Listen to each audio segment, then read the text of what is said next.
Good evening, ladies and gentlemen, and welcome to the January 22nd, 2025 meeting of the Daytona Beach City Commission. We're happy and delighted to have each of you with us. Madam Clerk, may we please have a roll call? Commissioner Reed. Here. Commissioner Paris. Here. Commissioner Strickland. Here. Commissioner May. Here. Commissioner Cantu. Here. Commissioner Henry. Present. Mayor Derek L. Henry. Here. We'll now move on to item number 4, which is approval of the minutes of the December 18, 2024 City Commission meeting. So moved. Second. We have a motion from Commissioner Cantu and a second from Commissioner May. Do you have any questions or comments? All right, all those in favor, let it be noted by saying aye. Aye. Those opposed, same sign. Motion carries 7-0. We'll now move on to our agenda approval. If there are any changes, our city manager will address them. Yes, Honorable Mayor, Commissioners, we're adding item number 8N, Finance Department Bike Week Sponsorship Funds, $500 to capital off the side for the Community Health Fair Resource Network from the Bike Week funds of Commissioner Ken Strickland. We're going to move item 8G to after the consent agenda for a presentation by Chief Young and approval or not of that item. That concludes the changes. I move to accept the agenda with the said changes. Second. All right, we have a motion and a second. There are no questions or comments. All those in favor, let it be noted by saying aye. Aye. Those opposed, same sign. Motion carries 7-0. Okay, moving on, we have no presentations under item number 6. We're going to move on to citizen comments. Item number 7. During this time, citizens have the opportunity to address the City Commission on any item on the consent agenda. Our first speaker is John Nicholson, and on deck is Frederick Brown.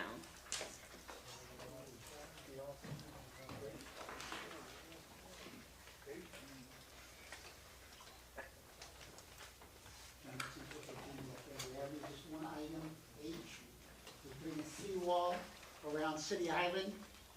We have a seawall on the west side.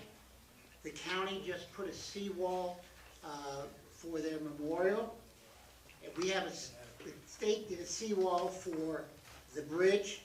So now we have 4 different size seawalls, all right? I don't understand the idea of putting in the sea, because I can't find out if it's going all the way around the island, part of the island, north of the island, south of the island, or we're just, so I've asked Public Works, I can't get an answer. Whatever we do, I'm asking, if we do not go all the way around the island, that we plan on doing so, because on the east side, we've several times now, at least 6 times, the water has come up and taken the sand and soil away to where we've lost the sidewalk, to where we've lost trees. And we have to replace the soil, replace the grass, replace the trees. There's no sense in doing this year after year after year.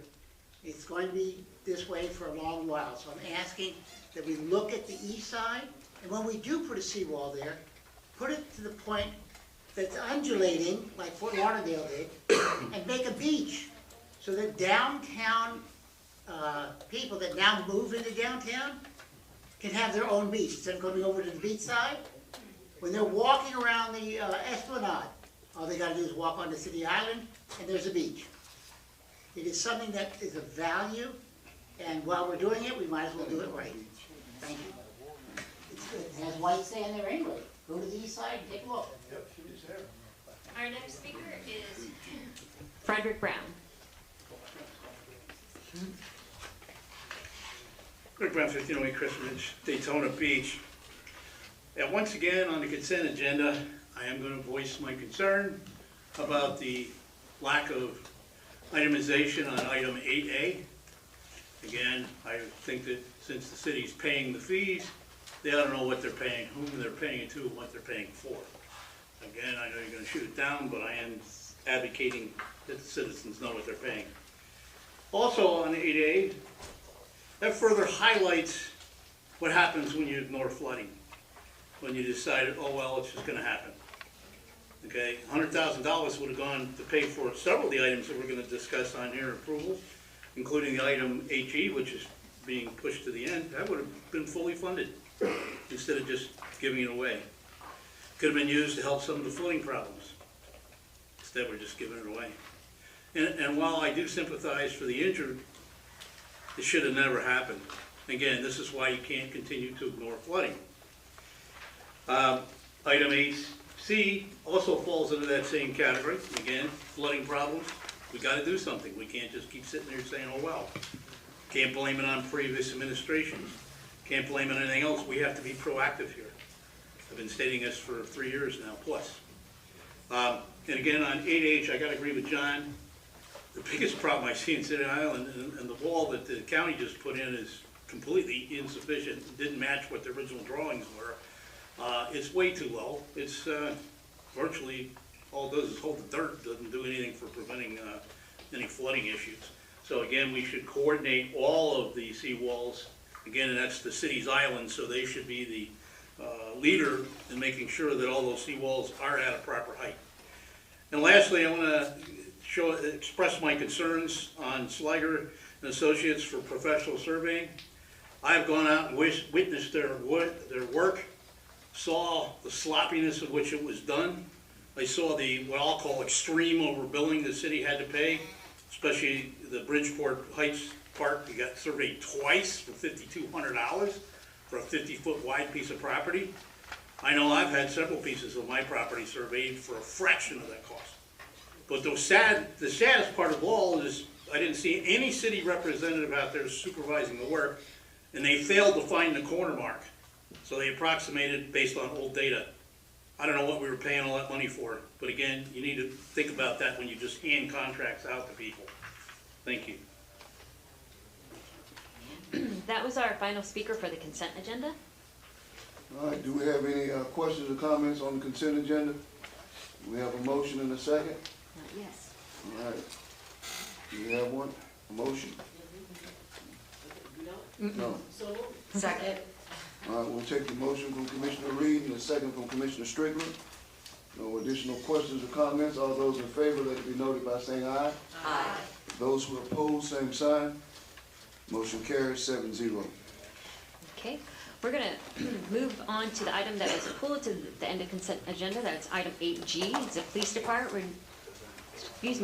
department renewal and upgrade for Celebrite software. This is a resolution approving the renewal and upgrade of Celebrite software in the amount of $75,099.93 from Celebrite Inc. as the sole source provider, authorizing the city manager to execute any documents necessary to give effect to this resolution and providing an effective date. And we have Chief Young to present. Good evening, Honorable Mayor, City Manager, and Commissioners. This is actually item 8E. This is the acceptance of the JAG grant, and this is the Zero Eyes technology that we're hoping to be able to purchase through this grant. So I also have Go ahead and I'll read it back into the record. After you go through your presentation. Okay, so I also have on, standing by virtually, is the Vice President of Sales, Mr. Brett, who's on on team standing by if you have any questions once I'm done. I just kind of want to briefly go over what this technology is because it's already piqued the interest of the media, as you can see to my left here. But what this is this is a artificial intelligence technology that is integrated into cameras. This technology has already been deployed in 42 states, primarily throughout various school boards. So what this technology does is if a person brandishes a firearm, this technology will recognize it, it will put a box around it and actually send an alert. So I just kind of want to go through the PowerPoint. So basically, here is the challenge. As it stands right now, we are totally reactive to most situations of gun violence. So we don't know it has occurred until obviously if we're close enough to hear gunshots or we get that 911 alert and we respond to the scene. But with this technology, it allows us to have that real-time information. Because how it works is once it's integrated into the camera, like I already stated, it will circle the firearm, and then there is a like a comm center or monitoring center with a live human being. All of these folks have military experience or ex-law enforcement, and what they do is they verify that it is actually a firearm. Once they verify that it's actually a firearm, it gets dispatched. So we can do that multiple ways. The easiest way is to just have it go to the comm center, and then they will dispatch it to us, but we can also have several people assigned, whether it's myself, whether it's command staff, to receive that phone call once we get that alert that someone has brandished a firearm. So this slide just kind of basically shows what it will look like. If you look at the bottom left there, you can see it already placed a box around that rifle, and this is outside of a school. So from start to finish, the camera picks it up to do the analyzing. Once it detects the firearm, it will place a box around it. Then that's where the human in the loop comes in, and they will verify that it's an actual firearm. From there, the alert comes out, and then we can respond. So the entire time we're responding to the scene, the monitor will stay on the phone with us, much like dispatch would, and they will give us updates. They will give us a description, location, direction of travel, any and all information that they have, they will make available to us.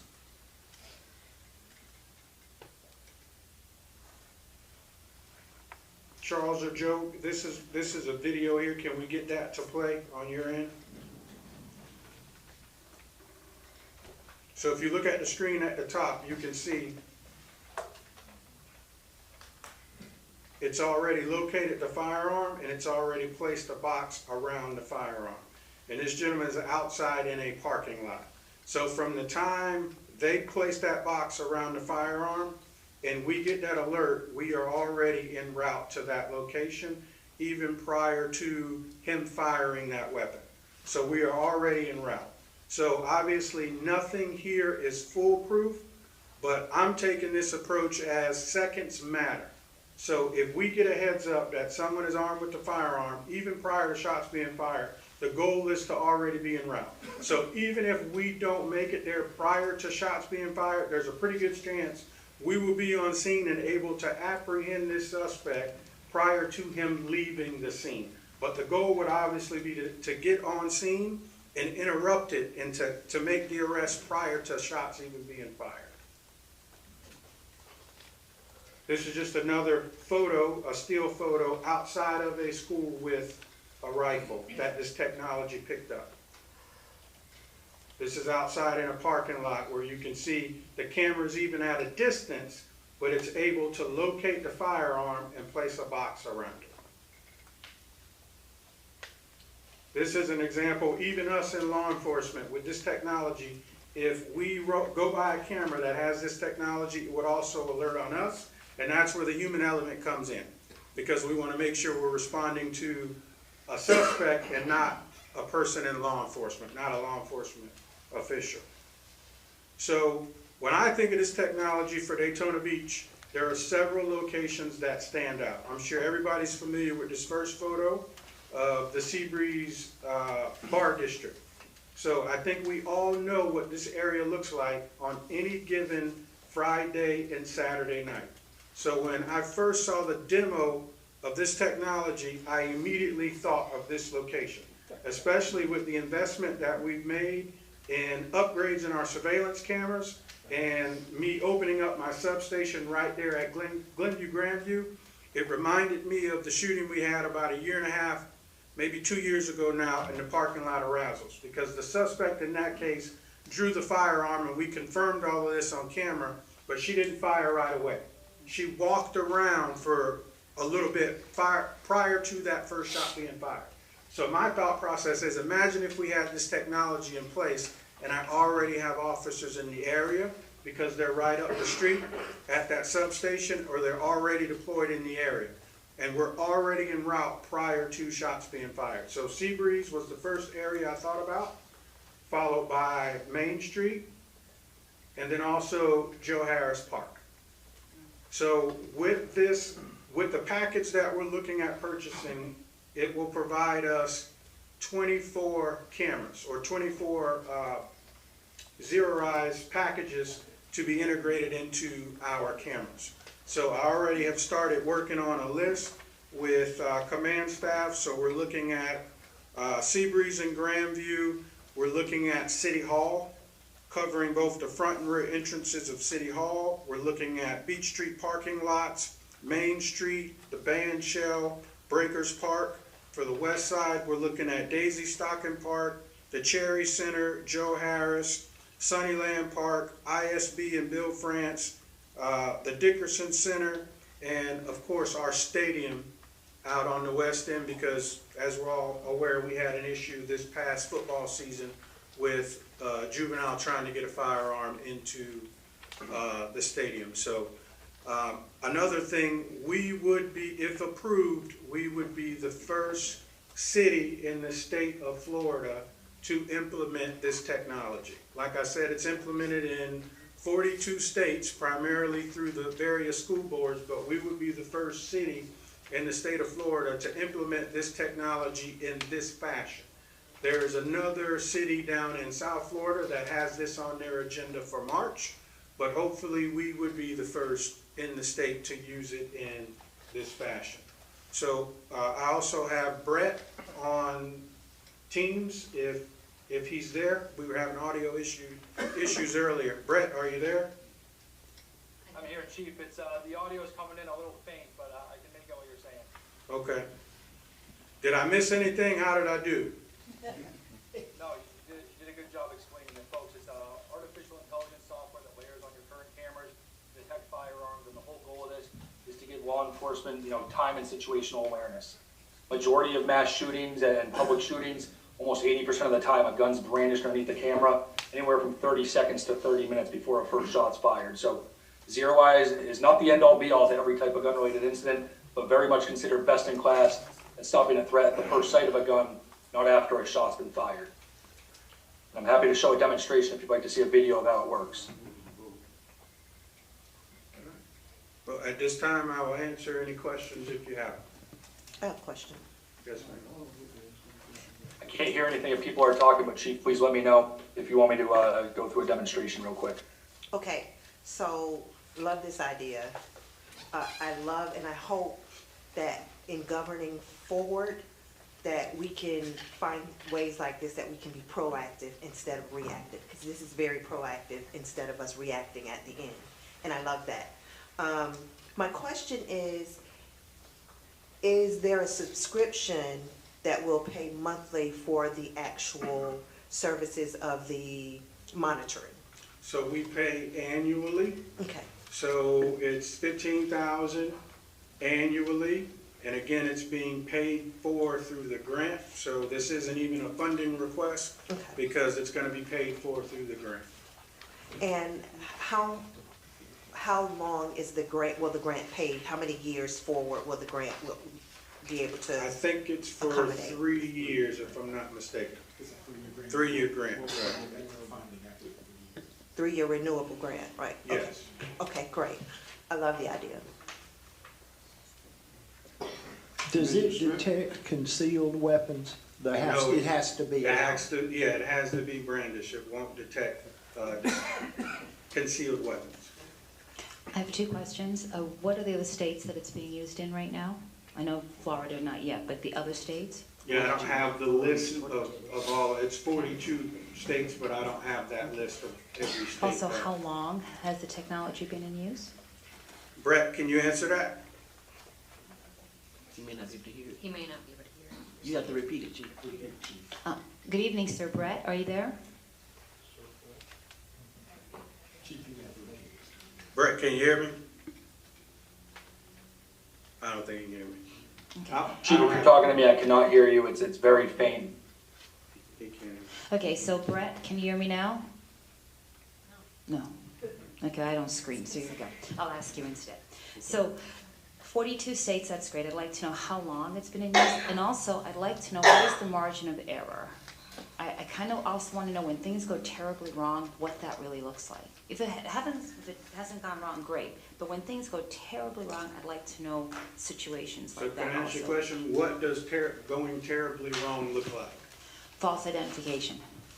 Just an error rate. Is it 8%, 2%, 1%, whichever, just an error rate, that's all. Okay. Thank you. Chief, did I not hear Derbyshire on that list? It was on there? Okay, I'm Yeah. sorry, I didn't think I heard it.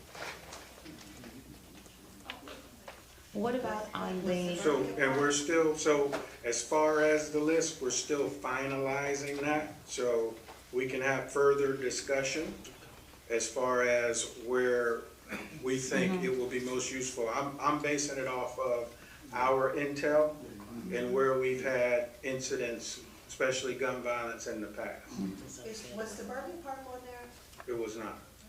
That's something going forward I would definitely like to consider. Okay. and then also the Newtown area, when we went to our meeting at the church, that kind of area as well? Do we have anything planned there possibly? Not yet, but Okay, we perfect. can. And then also with this, if we decide, even if we go with our 24, we can move them, we can relocate them. If we identify an area that it's needed more than where we have it currently, we do have that option to relocate. Thank you. So if we went with, sorry, if we went with the 24 but decided later on that we wanted to add, what would be the cost for us to add, and what is that, would we be allowed to add more? Yes, we will definitely be allowed to add. So basically, I was just starting with the lowest package, Okay, but we can also expand. okay. So if we wanted to, maybe as the city wanted to kind of chip in, because we don't want to take away from all your grant, we know you have it all planned out, but we felt like we needed 2 or 3 more in various areas, we could Yes. do that. Yes. What would be the cost per additional camera, do you know? So that's why I had, even though he can't hear, that was why I had him on there, because I don't have that price sheet with the additional packages on there. Can we get a copy Yes. of that and where you're placing them as Yes. well? Thank you. Thank you. Well, Chief, I have to agree with Commissioner Henry. I love the fact that we're being proactive. I think we've seen too much violence in our schools and even in our city. And I like the fact that they can be moved if we see violence somewhere else. And the fact that you're starting on the low end, and we'll see how it works. And I commend you and your staff for taking this under consideration to bring before us. Thank you. And I hope it works so well that maybe even the county would consider these for our schools, because I think that would be, and I'd be willing to go and talk to the county at the meetings about this program, because this is very proactive for us. I know it would be proactive for our schools as well, and I know the parents would welcome this. I agree. Yeah, thank you for saying that, and I want to echo that sentiment, because we want our schools to have this. And we want to have it in our city. And I want to commend you and thank you for helping us to be cutting edge, you know, as we were and have been in so many other areas. Continue to bring before us, you know, this sort of thing that helps us to be you know, and to be the leaders that we are. Because the work that you do in the community that we have 10 million people who come. So we want to give you all the resources that you can have to be successful. Just hearing it, I got excited. I didn't want to talk. I just want to vote. So I'm excited. But anyway, I have to listen, and I agree with all that I've heard from my colleagues. Anything else, Commissioner? Okay, so I'm gonna go ahead and read the resolution, the correct one, into the record. It's a resolution accepting a grant award of $60,000, $60,524 from the U.S. Department of Justice, Bureau of Justice Assistance, 2024 Edward Bryan Memorial Justice Assistance Grant Program to purchase an Iris Covert Surveillance Toolbox System from Point Blank Enterprises, Inc., a cost not to exceed $34,027.43, waiving competitive selection requirements of the purchasing code, and authorizing the purchase of a weapon detection software from Zero Eyes, Inc. as a sole source provider at a cost not to exceed $15,000 for 1-year term, authorizing the city manager or his designee to execute all necessary documents in furtherance of the grant acceptance, authorizing the budget officer to amend the budget, and providing an effective date. Second. Second. We have a motion and we have a second, and we will entertain public comment if there's anyone who wants to speak. One more quick question. Go ahead. Who was Edward Come Byrne? on. Do you know? Oh, that's the person. That's a grant. I It's know like that's, they do it I for know, her. I don't know who he was, I though. know that's the grant. I was just asking who he was, and it's because it's a memorial grant. So, just curious, but I'll Google it. It's Thank you, been Chief. around since I've been here, I know, at least. You can go ahead, Mr. Brown. Yeah, first of all, as President Brown says, you make recognition. Point of order, it was item 8F, not E, not G. So if you could correct for the records, We'll correct it on the the record. approval of the consent agenda and approval of this item.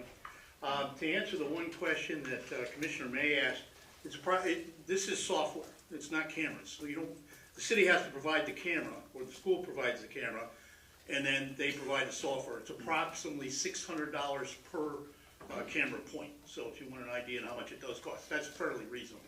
And of course, it's an annual fee. So I just wanted to clear up that information for you, and I did a lot of research. Oh, and as far as the false positives, yes, there is some false positives, but if you understand AI, the concept is to reduce that with more units out in service. Now, their theme on the website is AI identified, human verified. So you're gonna always have a human verifying it, yes, that is a gun. So that is a valid concern, and so I just wanted to help out with it. So I'm very much in favor of this, and I know Sheriff Chitwood is very much in favor of this, and also I'm very familiar with the gunshot detection systems that they're also using, and that does reduce response time. So, anyway, I just want to clarify that. Thank you. All right, we have a motion and a second. We do have a motion and a second. All those in favor, let it be noted by saying aye. Aye. Those opposed, same sign. Motion carries 7-0.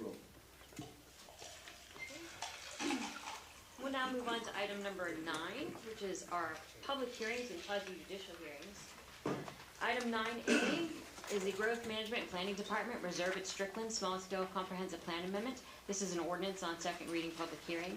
An ordinance adopting a small-scale comprehensive plan amendment in accordance with section 163.3187 of the Florida statutes, amending the future land use map designation of 2.31 plus or minus acres of property located at 1857 Strickland Range Road on the southeast corner of the intersection of Strickland Range Road and Clyde Morris Boulevard from office transition to mixed use, amending the future land use element neighborhood K development policy to allow for limited commercial development of the property, repealing all ordinances or parts of ordinances in conflict herewith, and providing an effective date. So moved. We have a motion and a second. I do have Mr. Merrill here on behalf of the applicant for any questions, and no other speakers. All right. All right, no speakers. All those in favor, let it be Wait. noted. Question? Oh, Yes. okay. I don't have a question. I just want to say for the record on here that the last commission meeting, first reading, there will be no residential, and you have confirmed that, correct? Yes. That's it. All right, good deal. We have a motion, we have a second. All those in favor, let it be noted by saying aye. Aye. Those in opposition, same sign. Motion carries 7-0.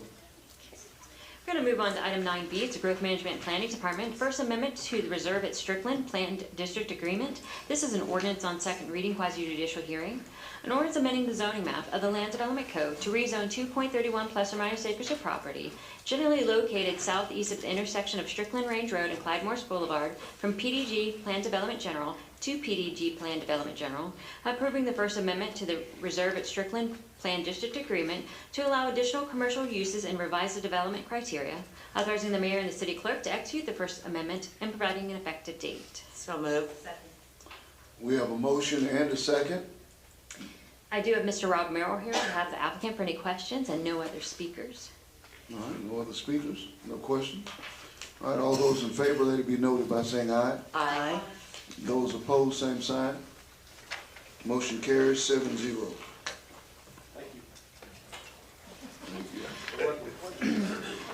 We're going to move on to item 9C, is the Public Works approval of preliminary and final plat for Waypoint Phase 1. This is a resolution public hearing.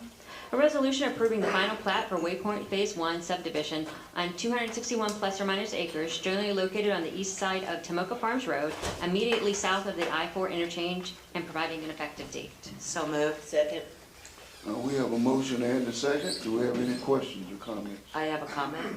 Yes, ma'am. Okay, the Waypoint, I just want for the record, I have talked to the county and the developer. The developer has paid for all the infrastructure at the Volusia County meeting yesterday. They approved, this was one of the projects they approved. I believe COs will not be issued probably for a couple of years, and the infrastructure should be in place by the time the COs are issued, so, and thank you for paying for the infrastructure. All right, we have a motion and a second. No additional comments. All those in favor, let it be noted by saying aye. Aye. Those opposed, same sign. Motion carries 7-0. Okay, we don't have any items under item number 10, so we're going to move on to item number 11, which is our administrative items. Item 11A is the Economic Development Bike Week 2025 Master Plan for Private Property. This is a resolution. A resolution approving the Bike Week 2025 Master Plan for outside activities on private property, authorizing temporary outdoor activities on private property located on Main Street, Peninsula Drive, Halifax Avenue, Beach Street, Dr. Mary McLeod Bethune Boulevard, Martin Luther King Boulevard, Weaver Street, Harvey Avenue, and Oak Street, pursuant to the Land Development Code Section 5.4.c.11 and the Bike Week Master Plan Guidelines, subject conditions, denying certain applications for temporary activities outdoors and providing an effective date. So moved. Second. We have a motion and a second. And I do have a speaker, Mr. Mayor, Mr. John Nicholson.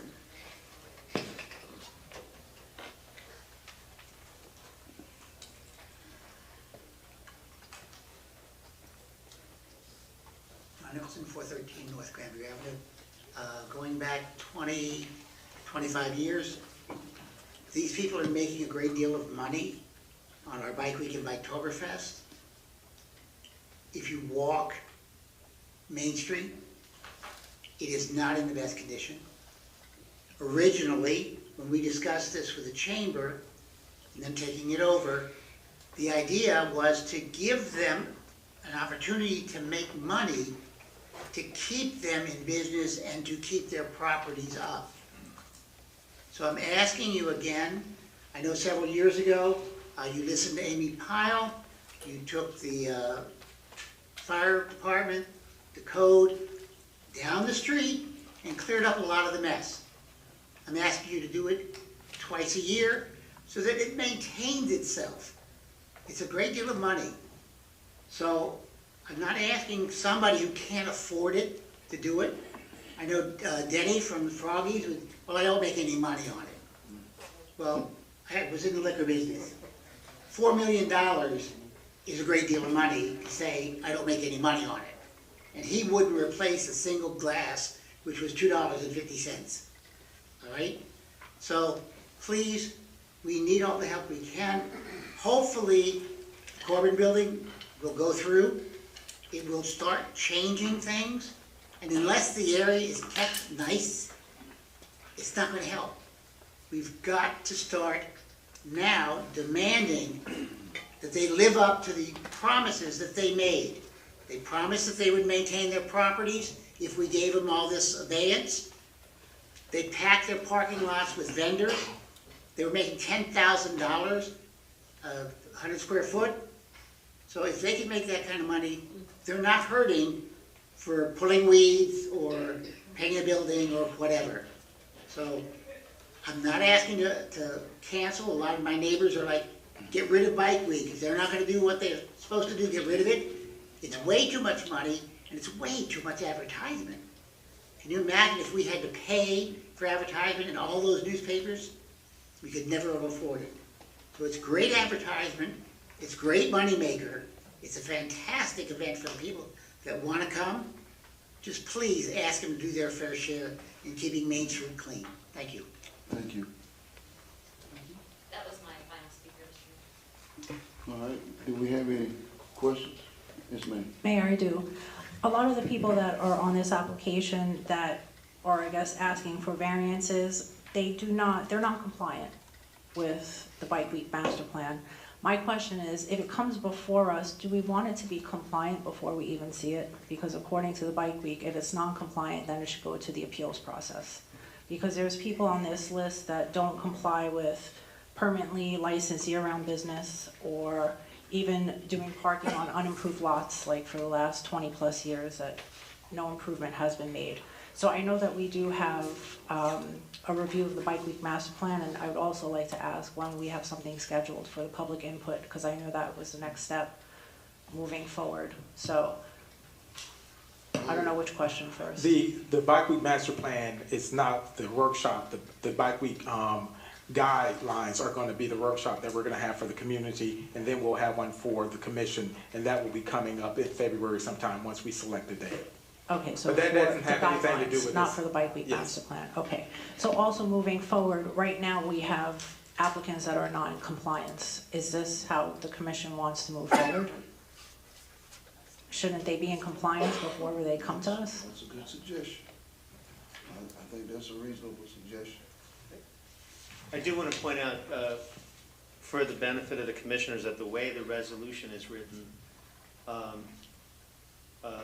various items would be approved subject to resolution of all of the outstanding issues identified in the staff memorandum. And there are also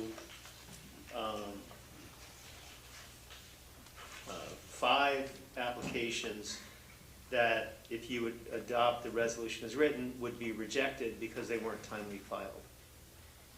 So, and I can give you more information if you want. I'm sure Ms. Askey could as well. The 5 who would be rejected, are they people who generally know when to apply? Rose, could you read 5? Sure.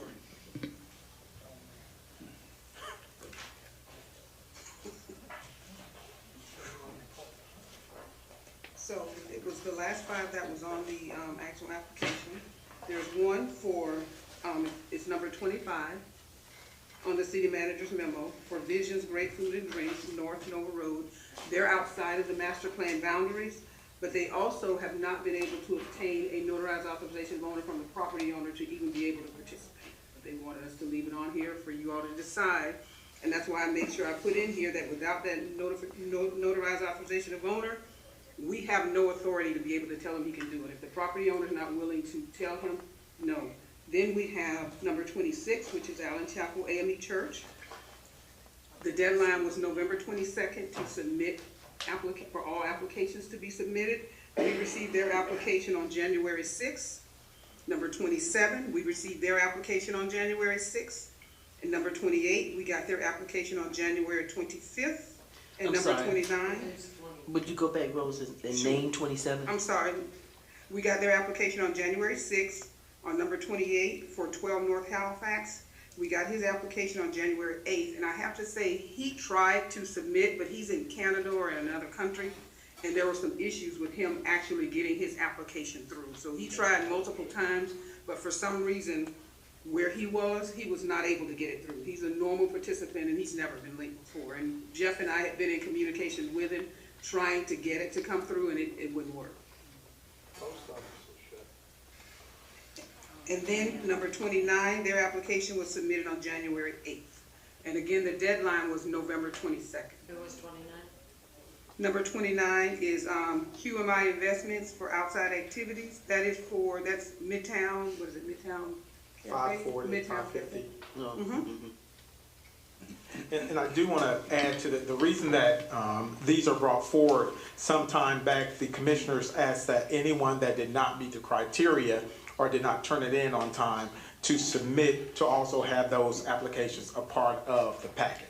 So that is why they're in here. If it was a decision that was made not to have them in there, Rose would not even put those in the package. Correct. But the discussion took place approximately a year and a half ago that allowed for that to take place to come here. But there is a mechanism for them to go to the special magistrate. I'm sorry, Mr. Fietcher, we had discussed that before I had the opportunity to talk to Ms. Askew. Under the Land Development Code, people whose applications are denied could go to the special magistrate, but under the Bike Week and Biketoberfest guidelines, the commission only allows special magistrate appeals if they're timely filed. Correct. So none of the ones that are listed, that Ms. Askew referenced, they would not, under your guidelines, be allowed to go to the magistrate for appeal. Your decision would be final. They had to have submitted by the deadline date in order to be able to appeal and go to the magistrate. I'm still missing a business. I have Visions, Allen Chapel, 12 North Halifax, and Midtown Cafe. I think there was a double. Item 27 is also Allen Chapel. Allen Chapel, Yeah, Allen 26 and Chapel has 27. two applications. I didn't remember that. Thank you. You're welcome.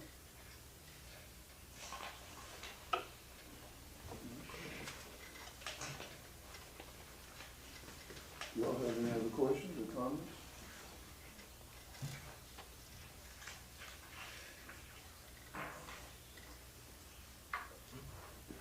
Okay. What do you all want to do? Need to have some discussion. So we are getting ready to have a workshop and redo the master plan, correct? The guidelines. The guidelines and everything, and it's coming up quick. I mean, we've approved it so far we might as well just approve it until we have our workshop and go through the master plan. I mean, we've done it before. Mhm.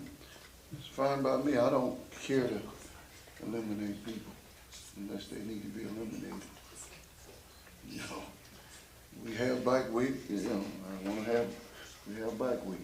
So we can let them in, If they don't belong here now, if they're not open and they're not, don't have, like the one that's outside, they're out. They're not within the boundaries and they don't even have authorization from their business owner. That's a no-go. Correct. I agree. Yeah, that's not a question. That's all. So I say call for a vote. Yes, sir. I want to be clear on what the vote is. The resolution is drafted would eliminate all 5 of those applications. And I heard at least one comment suggesting that, Mayor, you would allow 4 of the applications, but not the 5th. Yeah. The one you would not allow is the one that doesn't have is outside the planned boundaries and doesn't have the owner's authorization. That's the Visions, but your thinking is you would allow all of the other ones that were applied for lit. So I agree. Okay. Just want to make clear what the motion would be. That would be the motion. To approve with all of the. We have a motion all- from Commissioner Cantu and a second, I believe it was from Commissioner Reed. So do they want it as amended? I need to amend mine Yes. to approve And that would be to. all 4 of them, well, To conditionally approve the additional 4 identified in the staff memo as numbers 26 through 29, subject to the meeting, the additional condition of getting the BTR or other administrative requirements regarding temporary RV parking. what Ben said. Yep.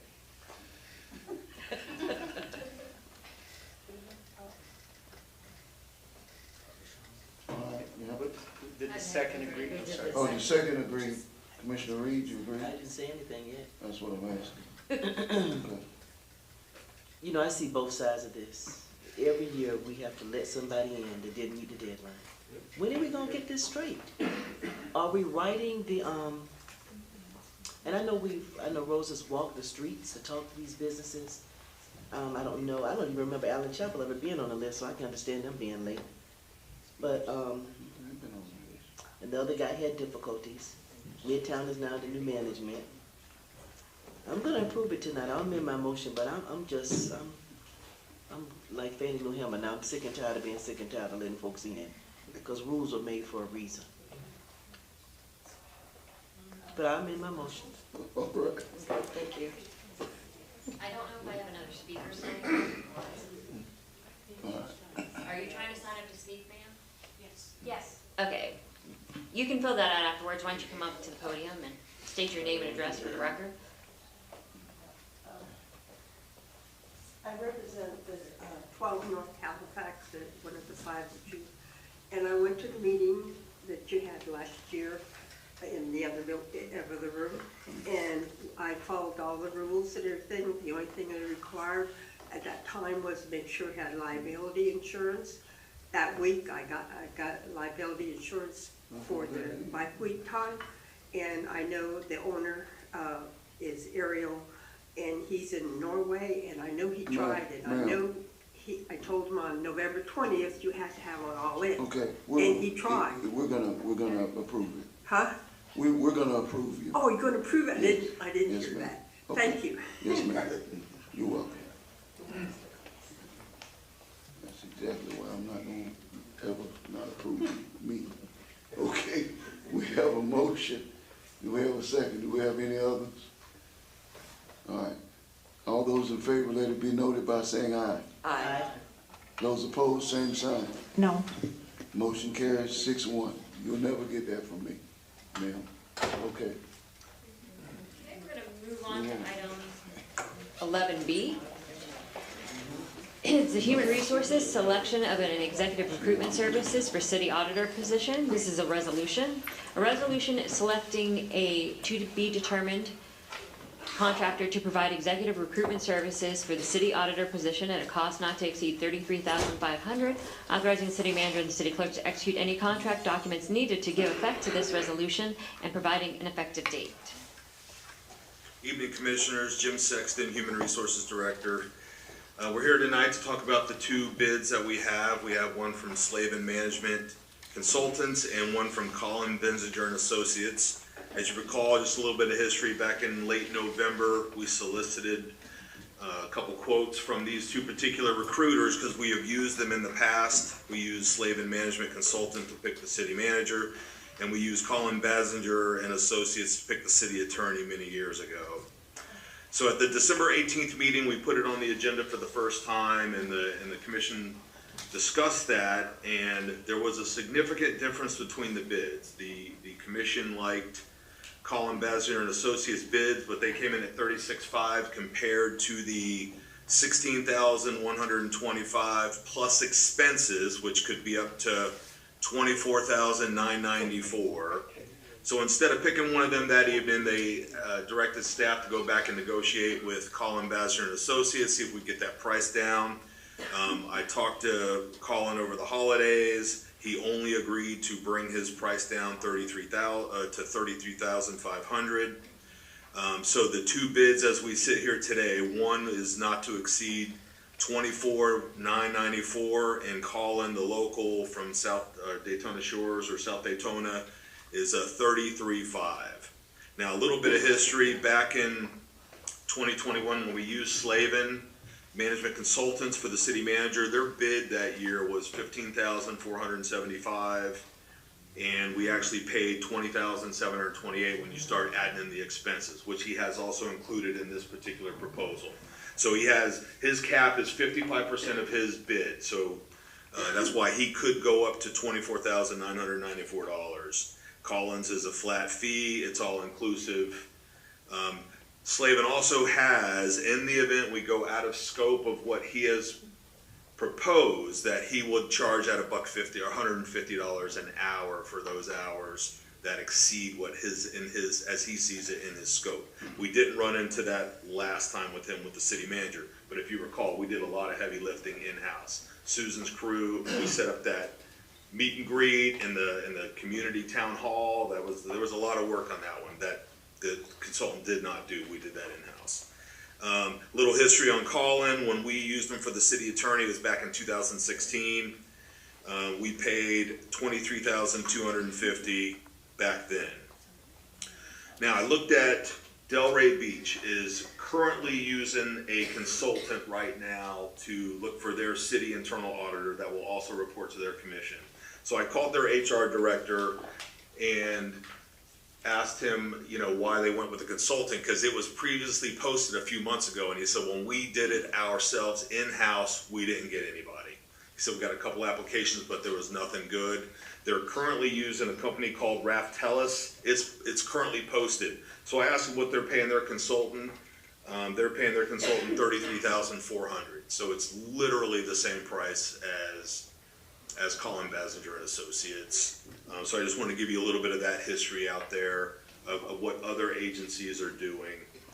I will say this, we've done the brochure, which is where Colin has agreed to reduce his price. And I will say this, Julie Varley and our communications staff, Susan Serbone's group, this is next level, because I've seen hundreds of these. In fact, I made one and I sent it to them. They didn't laugh at me in my face, but it was like, we're going to fix this up for you. And then this is next level. This is a beautiful brochure. They've done a great job on that. In fact, I'm going to email it to, regardless of who we pick tonight, I'm going to email this to you tomorrow. And the main thing to look at is the attributes of the candidate. It's going to be on the last page. Make sure that's what you're looking for, what you had in mind of an auditor. Make sure that's there. The requirements are what they are. They were in the charter. But make sure you understand what we're looking for in a candidate. And that's going to help the consultant be able to, put the right net out to catch the right fish for what we're looking for. So with that, whatever you guys want to do. I don't have a preference in which consultant we use. We've used them both here, both with success. So whichever you wanted. That was a joke at the city manager. I hope I'm still employed after this, but. Okay. Commissioner? Yes. I prefer to go local. I always like to shop local, and Mr. Sexton, you said that was a flat rate? Mm-hmm. So. All-inclusive is his words. We don't have a contract in front of us, but his words are all-inclusive. His proposal is very thorough. The timeline, well, both of them had thorough proposals, but the timeline with the expectations, when he's going to interview, how he's going to do the backgrounds, how many candidates he'll put before y'all to consider. So it should be all-inclusive. I've never seen him charge any more, nor does he put that in his proposal. Okay. And you said that flyer came from him? No. Well, oh, okay. No. We did this in-house. You did this in-house, yes. Okay. Julie Varley and Susan Serbone's group upstairs. And so Collins, you won't have to do anything in-house. He would do everything. He kept, so it was $4,000 for discussing with y'all and doing the flyer. And I said, we've got the flyer nailed. Like, don't worry about it. And he said, okay, then I'll reduce that $3,000. That's where he cut his fee. Okay. So, but he's still going to reach out to you. He still wants to make sure you're good with the attributes and all that. So he kept that as $1,000. Now, if we get to the end and it was really painless, would he knock off more? I don't know. Probably not.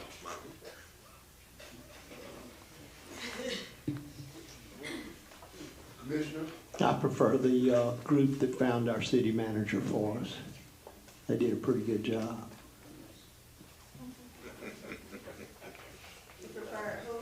Slavin Management Consultants.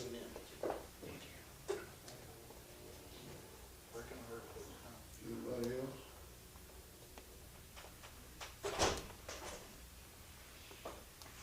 No? You don't prefer either one of them? Are we voting on it right now? No. Well, we will be.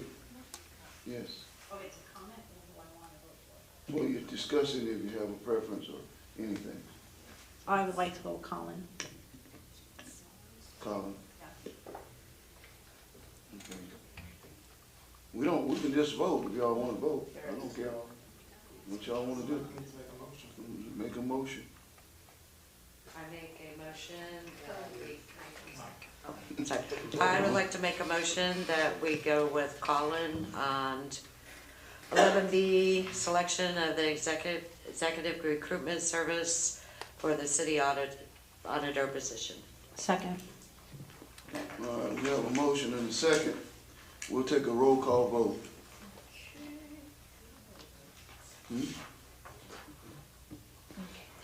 Commissioner Reed, No. Commissioner Paris, Yes. Commissioner Strickland, No. Commissioner May, Commissioner Cantu, Yes. Commissioner Henry, Yes. Mayor Derek L. Henry. No. Okay, so it, Motion passes. 4-3. 4-3. CB&A, Colin Visioner and Associates. Yes. And that was good enough, Madam Clerk, this was the resolution they approved? We'll just We'll input final it, it out. final it out with. For the record, I wasn't in favor of either or opposed, really.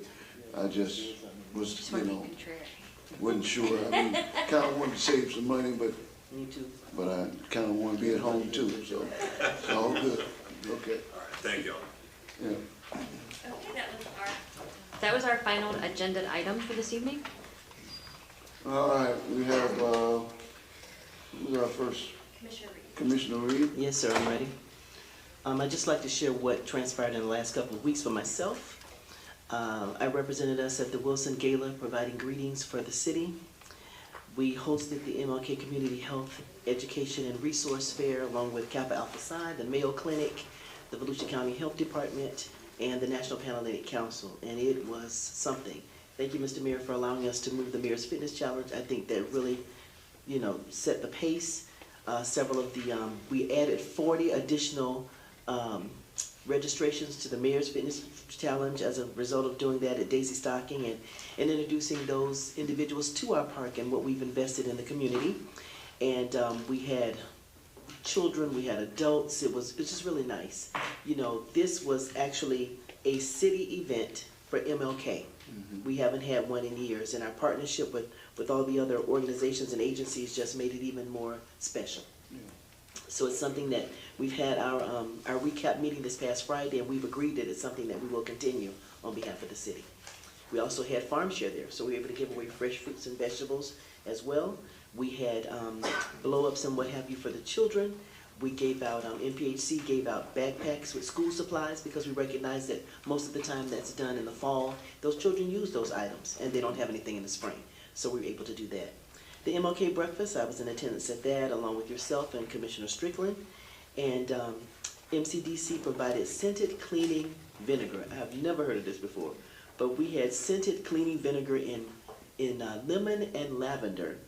And we also give out laundry detergent. There was, of course, a walk, but it was too cold for me. On Sunday, I attended the, as well as you and your family, the MLK 7 Last Days of King, and I really enjoyed that.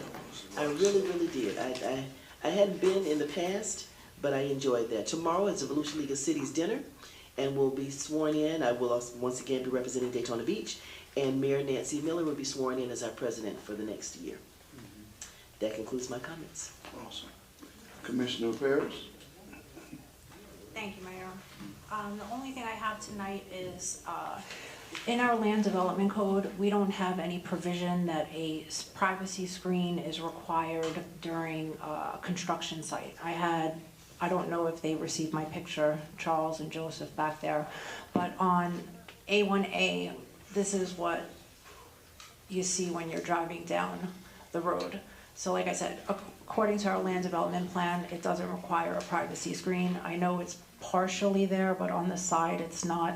So I would like the commission and their support to ask staff to draft something up that we can require a privacy screen on an active construction site. So when people do drive by, it looks neat and tidy, presentable.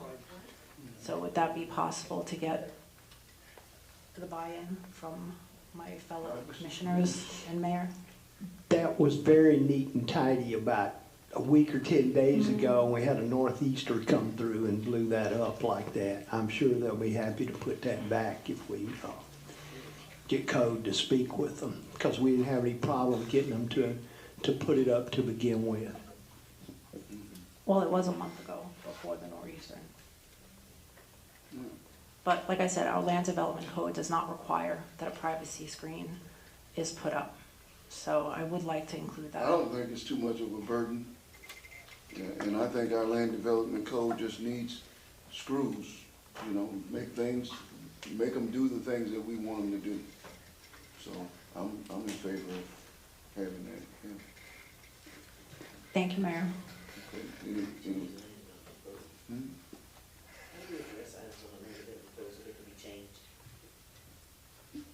Addressing items on the land development. Just bring it up. Bring it back and, That's exactly what she's asking, asking for now, because it does not denote that. And she wants staff to be able to come back and take this through the process of going through the planning commission for privacy fences on some of our developments.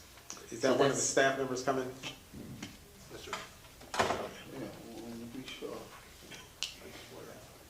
Mayor, Commissioner, I was listening in the back, I heard the comments, and we can draft something together if that's the commission's direction. It's Jim Morris, Deputy City Manager.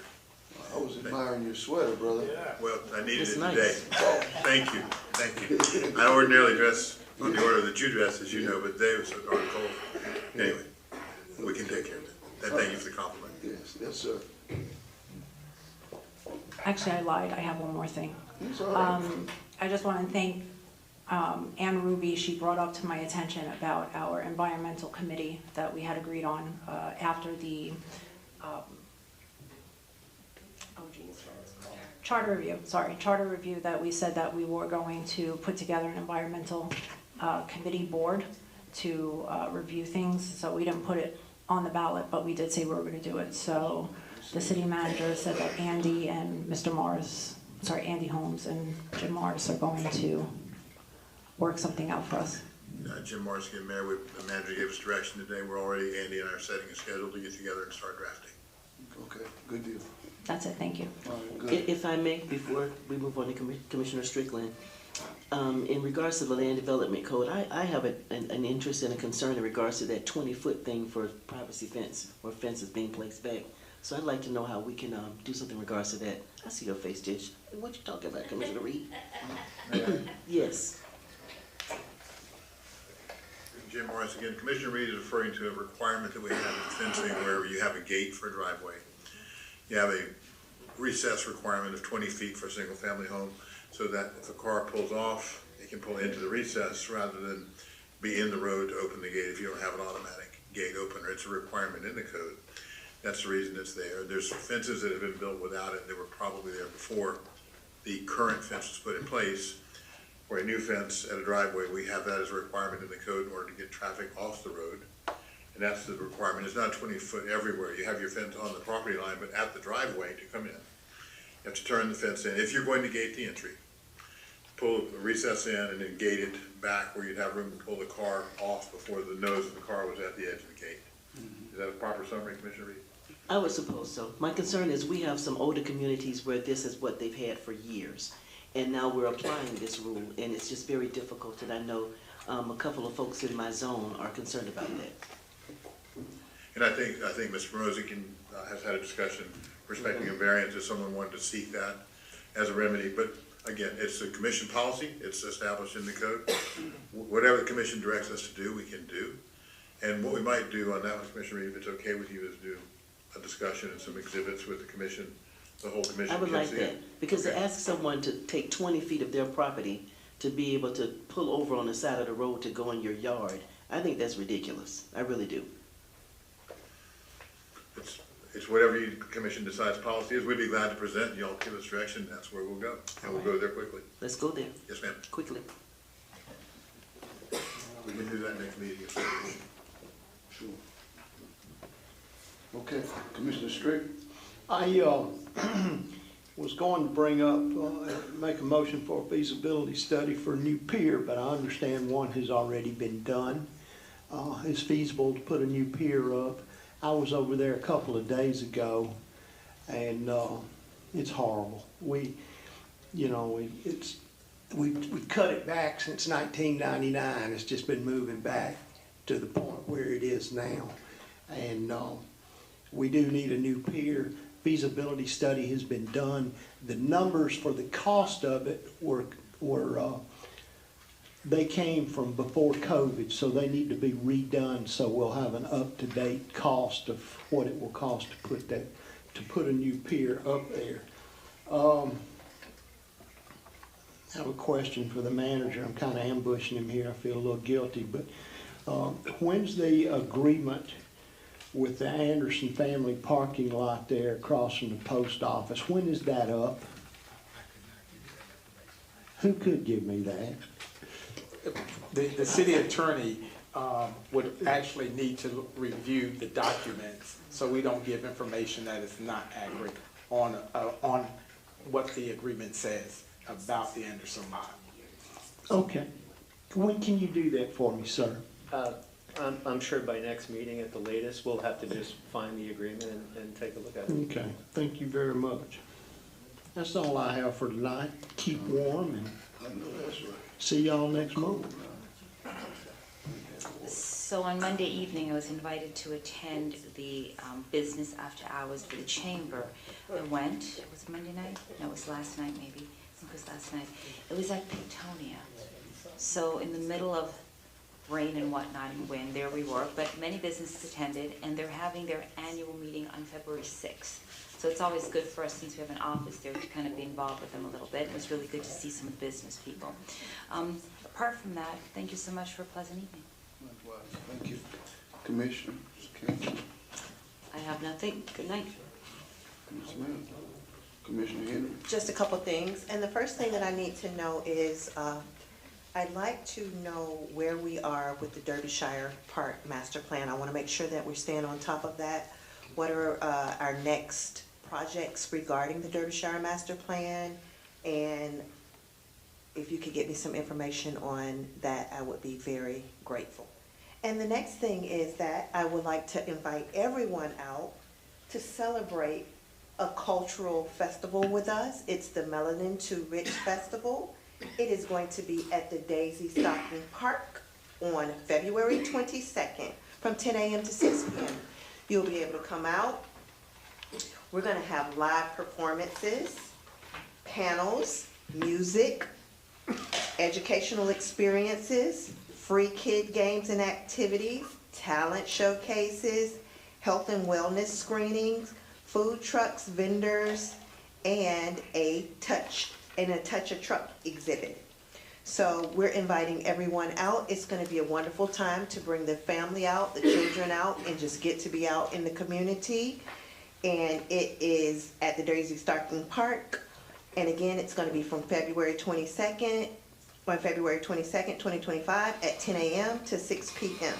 So I am the City of Daytona Beach, is one of the co-sponsors, and I'm going to look forward to you all coming out to help us celebrate and support that event.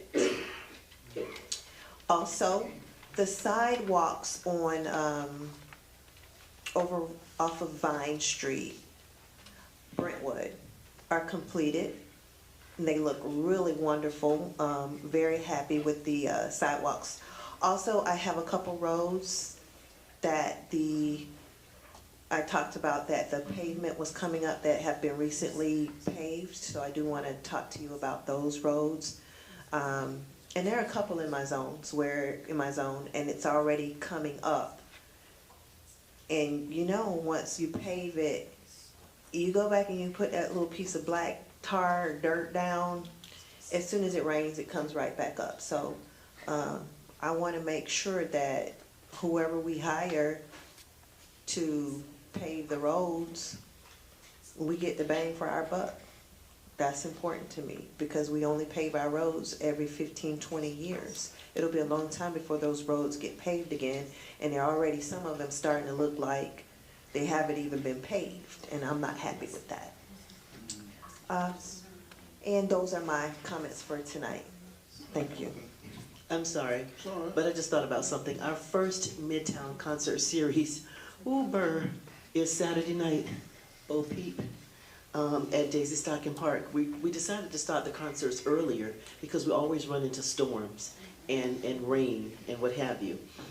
But I wanted to share that. Oh, and I had another one. Oh, I forgot. Well, is it expected to warm up by Saturday? That's what I'm saying, Burr. Burr. I got an email from Katie asking me to MC it. It's supposed to be in the 70s, right, this weekend? Okay. 70s on Saturday? I thought it was supposed to be the 70s. Thank you, Midtown Jesus. Concerts. And I think this is the first act. We have had, I believe, probably as good a Martin Luther King weekend celebration that as I can remember in the city of Daytona Beach. The banquet and the banquet speaker were inspiring and phenomenal. They gave out 7, I think, scholarships. Really 8, because they gave out another one to Child's Academy recipient. Total of $22,000 in scholarships to some very deserving and high-achieving young people. The Saturday morning experience was outright, just downright excellent. The way that things were brought in and combined so many issues confronting our community. You had young people presenting, and you had information being shared in terms of education, health, wellness, the things that I believe that Dr. King would be proud of and that illustrate a community that's trying to reach the status of being the beloved community as he expressed. So many things that Dr. King would have been proud of, I think we as a community highlighted and illustrated. So I'd like to commend the folks who are associated with the Martin Luther King Foundation for a great job, and delighted that our city continues to be outstanding partners. We did say goodbye to a longtime business owner, Miss Fifi Ophelia Robinson, and I'm happy that our city partnered with her and her business to create a mural that highlights her business and as a hairstylist, a beautician, salon, and Dr. Mary McLeod Bethune and her part in that sort of business. So I think it was a befitting partnership on our part.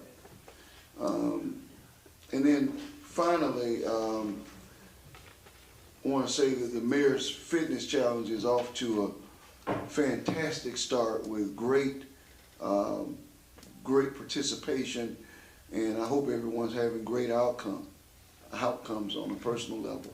For me, it's been 2 weeks since I've had packaged sugar, no fried food, working out regularly, and just saying that not to brag or boast, but so far it's my best start to any of the challenges and I don't know what it means in terms of weight, not so much as concerned about the weight as concerned about the process of changing and, you know, just being in certain habits, and want to say to our community that that's something that we want to continue to encourage.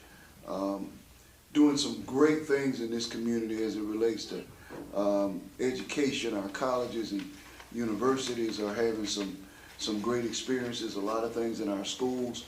So just a lot of metrics and a lot of good things are going on with the police department being able to report that crime is down in the city of Daytona Beach in terms of homicides, 50%. We went from 16 to 8. And to that end, it reminds me of something that I wanted to ask staff to consider bringing before us and sharing some information. What would it look like for us, and is it positive, or I believe it's positive. Please consider bringing before us extending the DROP program for our police and law enforcement in the same way that the state has done so for teachers. I believe that it's beneficial when you have experienced people working and you don't have we're already having a hard time meeting the numbers in terms of attracting police officers. So bring something before us to tell us what that would look like, with the benefits, pros and cons of extending DROP, so that we can consider doing that as a commission. And what that means is, for those of you who may not be aware, DROP is deferred retirement option for employees. It allows them to work a little longer by being officially retired, and they're able to bankroll their retirement while they continue to work. It's beneficial oftentimes so you don't have mass attrition or exits, and it allows you to keep people, I think, who are more experienced. So please look at that and then share some information with us. And the final thing I did want to say was that we've got a lot of good things coming up. Last night with the First Step Shelter. Very pleased that the county has decided to renew its investment in the shelter to the tune of over the next 5 years. The first year they will give us $400,000. The next year, $300,000. Then this next 3 years, $200,000. Now it's not the $400,000 annually that we had hoped for, but I think that's a fair investment and to continue their partnership with us as a municipality. And we're appreciative of their commitment and those who supported that on last night. The Mayor's Gala is coming up on February the 8th.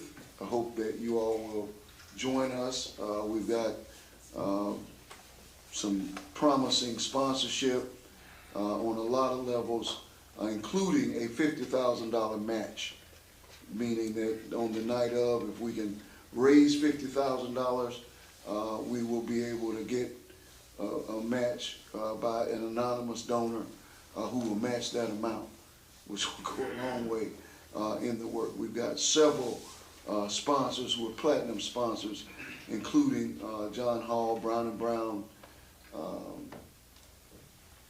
the Speedway, Halifax Health, and many others who are doing gold and silver. We will highlight all of those on the night of and express our gratitude as we try to continue to move the shelter forward. That concludes my remarks. Mr. Manager, do you have any? Yes, I do have one thing that deals with the permitting and licensing fees. I've had staff to look at some areas of what we could do. There have been discussions, and I talked with the city attorney in reference to not being able to acquire a building based off what has been provided. So Andy and his team have been working on how we could actually build a structure here on city property and not go after any of those buildings that we were looking at in the past. So I'm asking for you all to allow for me to go through the process to look at what the costs associated with building a building on city property here that could house our P&L funds. We also have funding that is for extending of a city hall complex that are in our impact fees that could be utilized as well. So I would like to take that information, working with our staff, to bring something back to you all that will help to alleviate the audit going forward for the city of Daytona Beach.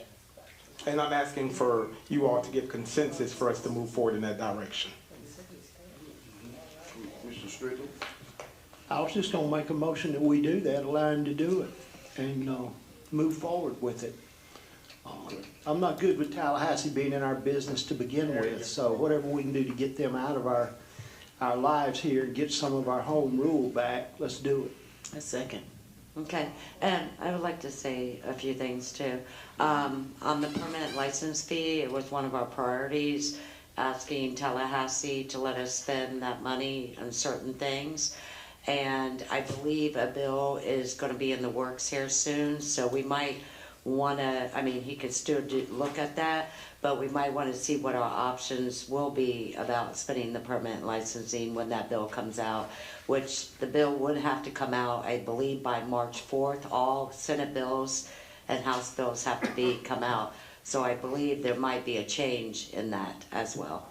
Okay, that would be favorable, and then we have options to weigh on what Correct. we want to go for. So I think we should wait till after March to see. My I only mean, concern with. it's okay to Yeah. look at what he's saying, right? My but only look at it. concern with waiting until March is the committee is meeting now, and that does not allow for us to get out of the audit, because that is part of the process. We have a way of doing that, because I don't know what the bill is going to say in reference to the priorities, and that's the key of getting beyond the committee's report. And so if we do wait, will that bring us to the point of being in an audit situation again? Because I have not talked to anyone with the committee, and that's my concern. Okay, we're not actually going in another audit for permit and licensing. And with Senator Wright being on that committee, I will have a talk with him and also Senator Leak and see where we are. But I know that bill is in drafting, I was told, so it's legal. So, I mean, it's still okay to look at and see what he's applying to, but it would be nice to see what else they're gonna allow us, hopefully, to spend that money as well. Okay, and I think you have consensus to move forward and bring something back. Right. It wouldn't, I mean, we wouldn't spend the money even if we had it, even if we had a plan, right? The money wouldn't be spent. No, it will be spent.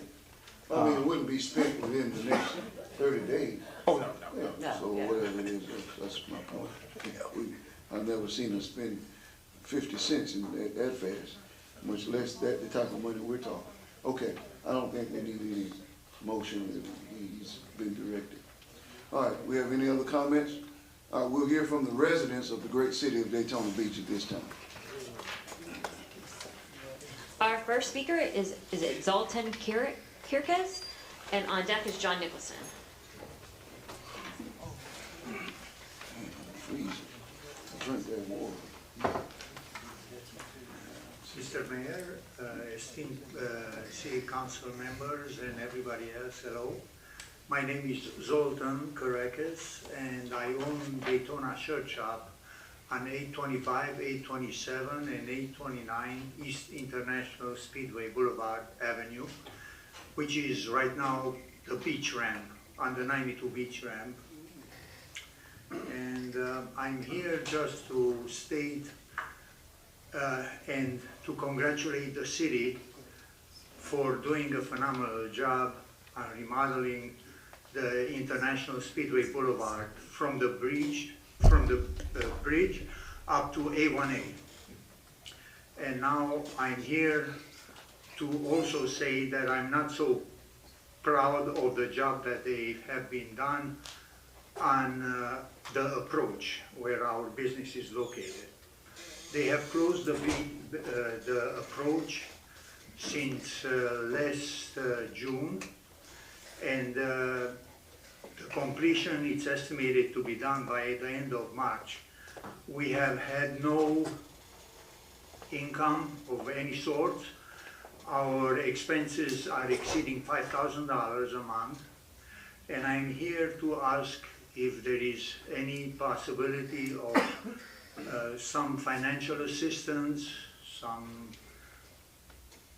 something to help us out, because we're really at the end of our savings, and we really want to open up and serve the community as we have been doing for the past 34 years. And there is another thing also I'd like to touch. On the two sides of East International Speedway Boulevard, where the city has made that little beautiful park before, now it's a construction zone. I was wondering what will the city intend to do with those two lots there, parking or another park, or. And also I want to ask who should I talk to about that financial assistance, or if there is any help for people in our situation. Thank you.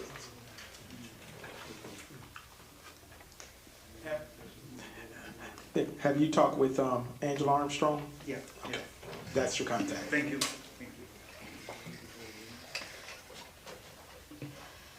Our next speaker is John Nicholson, and on deck is Randall Phillips.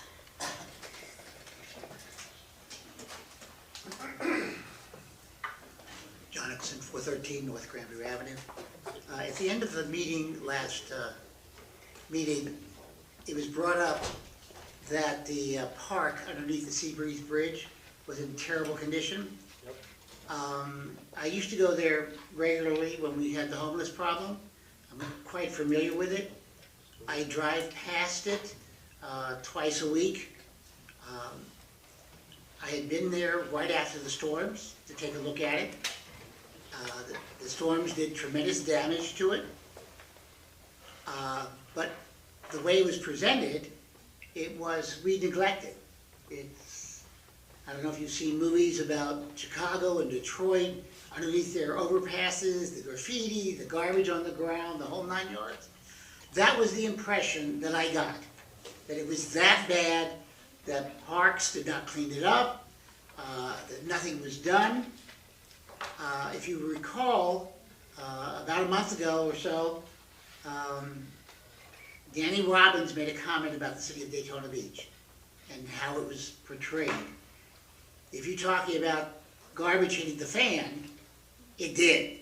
Steve Miller still remembers that. When we talk about our city, people listen. Not only the people that are here, but they hear about it in podcasts, they see it on the TV. So what we say is gospel when they hear it. Well, after the meeting, I went directly to the park. I walked the park. I walked all of the city property to the Holly Hill City line. I walked around because you get in the fence. The drainage that she's talking about, it had been recently mowed, like 3 or 4 weeks ago. So it was nice and clean when she talked about it. And she said she had just been there. I walked through the park, freshly mowed, edged. There was damage done to the pier. It was from the hurricane a year ago. So they're still repairing all over the city. This is just one of the things that we have not gotten to. Yes, the stones were hit. There were huge waves that took parts of the dirt away, all right? There are 4 parking spaces in which about this much of the asphalt caved because the land underneath it went away. All of that is hurricane damage. All of that is going to be repaired. There are fences around it so you can't get to it. Everybody knows when you see hurricane damage what it is. The park is in great condition. So please watch what you say. It is not a bad park. Thank you. Our next speaker is Randall Phillips, and on deck is Thomas Russell. Ladies and gentlemen of the Commission, Mr. Mayor, my name is Randall Phillips. I reside at 1505 Crescent Ridge Road. I'm a lifelong resident, graduate of 95 Mainland High School. I own the properties at 614 and 612 East International Speedway, where I operate a bar called Tiernanog Irish Pub with my father for the past 24 years. The property, if you've driven by, you can see that is kind of fallen in disarray on the corner there, and it has been for a minute. I've had some problems with an investor about 2 years ago. I think I was in the News Journal if anybody saw it. I was going to redevelop the corner. My investor had a heart attack and a stroke. He pretty much left me and my father about 1.5 years ago on our own to fend to see what we could do to find funds and get the property up to code. My father, about 1 year ago, almost died in the hospital. So I've been trying to pretty much do this on myself. But right now, I'm currently at ends because the city has me with about $40,000 in code enforcement fines that they have found from 2011, which I was unaware of. I have a lawyer working in the case right now digitally with you guys. But the problem succeeds to the fact that I was talking with Miss Armstrong. I can't apply for any grants because there's a lien lock on my property. I wasn't allowed to apply for a lien or any type of permits to do any of this work because there was a lien lock on my property. In December, the lien lock was pulled so that I was able to pull permits. I just went into the hospital with a blood clot in my leg that went to my lungs. So just now I'm finally getting back up on my feet again, trying to apply for these permits, and I'm just running out of funds right now, and I was wondering, because I was told to approach you guys, see if there was a way that I can ask for an exception for allowing me to apply for these grants with Ms. Armstrong to get the ball in motion and get my building up to code. And I would love to sit down with any of you guys to talk about this. I have a lot of good plans for the corner. Like I said, I've been running it for 24 years. I've had no problems with any of the police coming in with underage drinking or any violence. Nobody pulls guns. It's a neighborhood pub. My dad owned it back in the 80s. Like I said, I'm a lifelong resident. I'm here to stay, and I would love to get the place in the code, have a restaurant, have a place to hang out, and just benefit the community. So if anybody could approach, or I can approach and talk to, I would love to. And like I said, I was told to approach you guys to see if there was some sort of exception on the program.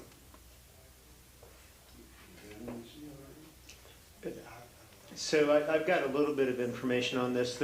This is one of the cases that we've initiated a foreclosure on because it's got code enforcement liens. I don't have any reason to dispute the amount of the liens that the gentleman mentioned. The grant program, the commercial property improvement and design assistance grant program, which I think is what the gentleman would like to apply for funds for. The program that you approved, at least right now, says that the property can't be, the property has to be free of all liens.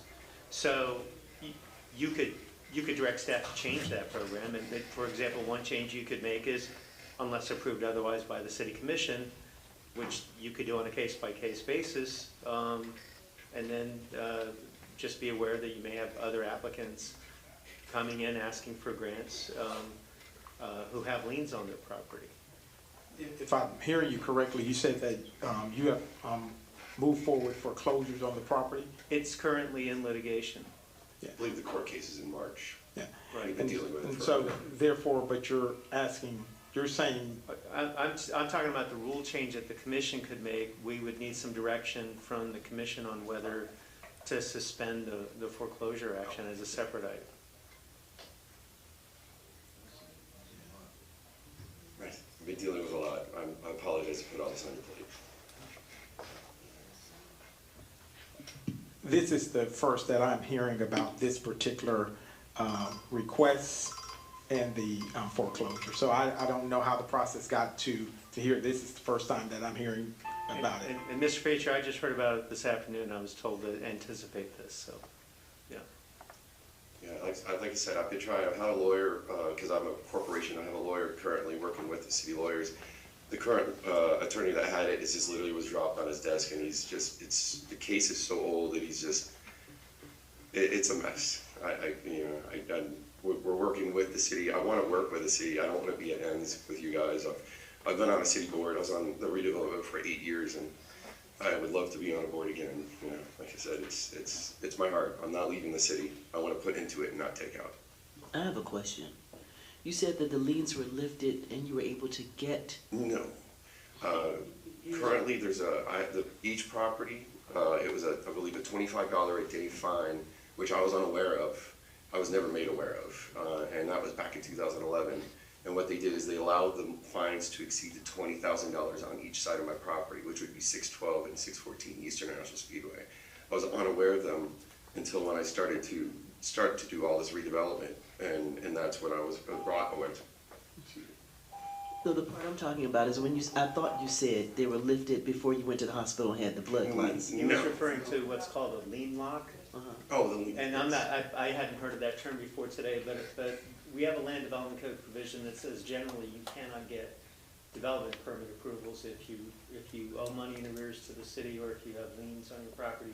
There is an exception for when you are seeking development permits in order to get rid of the condition that constitutes the code violation, but presumably there was a normally applied administrative process here where, because the property had liens on it, it was noted in the records that way. But my understanding is, at least with regard to applications for permits, and again, I just heard about this afternoon, that aspect of the lock has been lifted so that the gentleman would be able to obtain permits to do what he needs to on the property.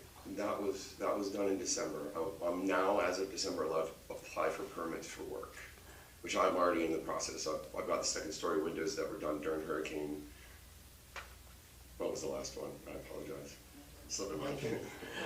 I do have a question for I Attorney do. Gross. So the city of Daytona Beach attorneys, we go forward with foreclosures for $40,000 worth of liens?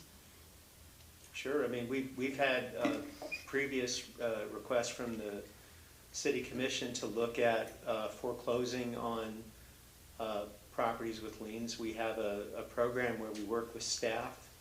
Because I guarantee there are a lot of citizens that will come and ask us to foreclose on properties that may have 40,000. So I'm trying to figure out how. There's a lot of factors. It depends on whether the property's foreclosable primarily, but there's a lot of properties.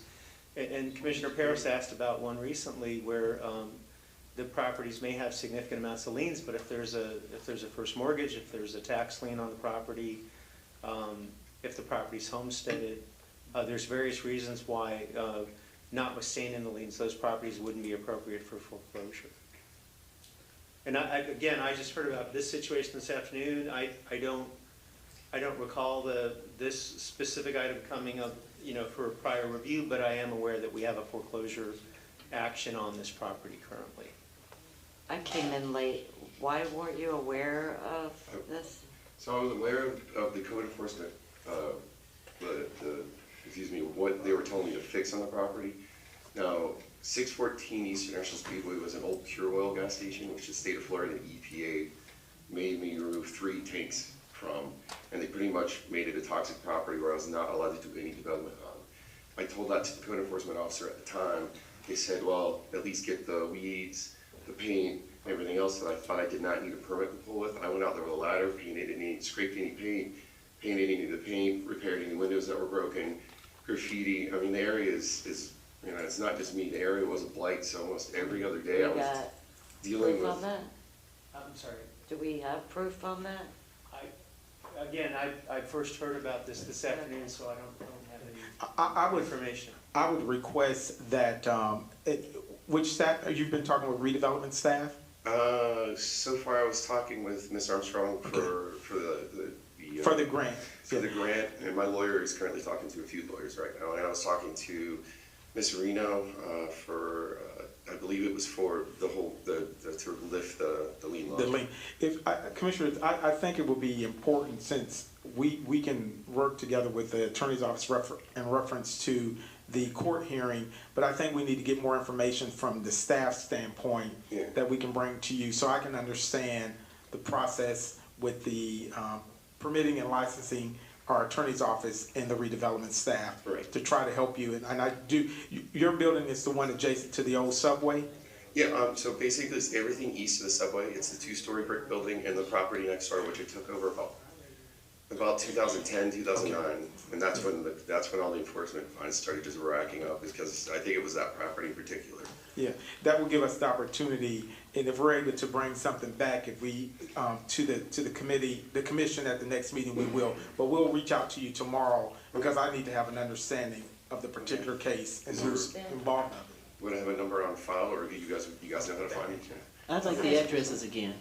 It's 614 and 612 East International Speedway Boulevard. I'm right at the corner of Grandview and International.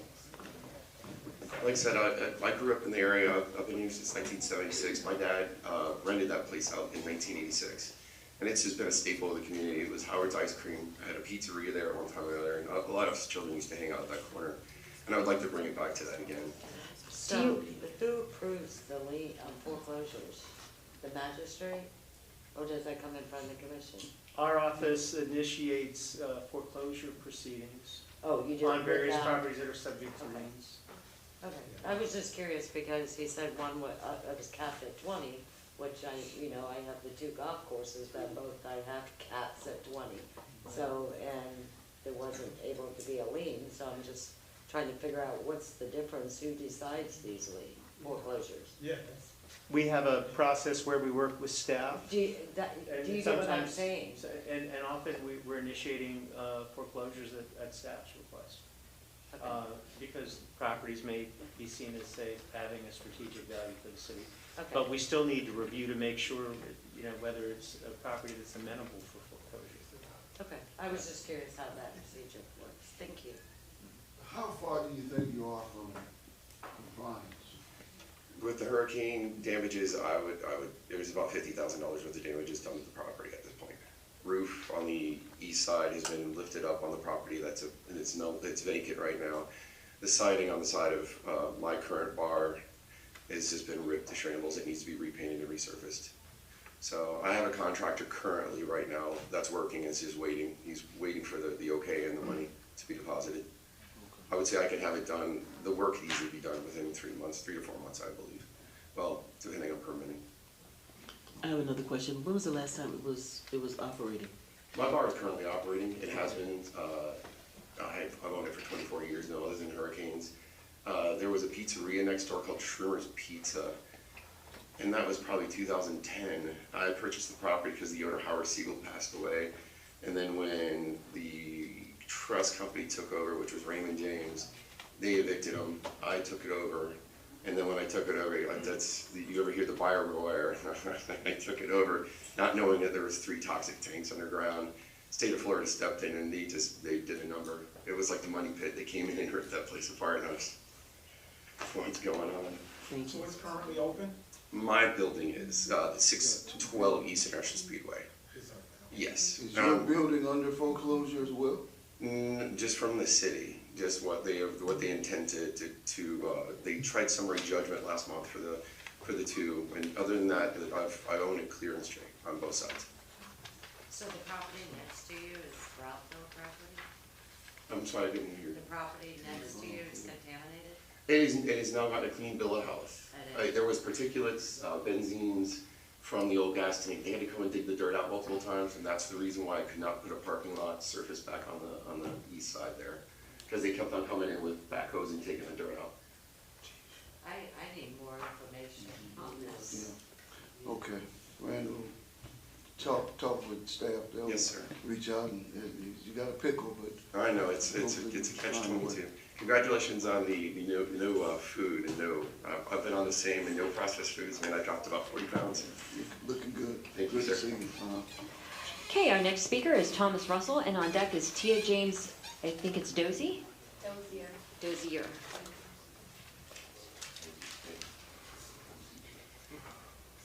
Good evening, my name is Thomas Russell, 603 North Beach Street, the real North Beach Street.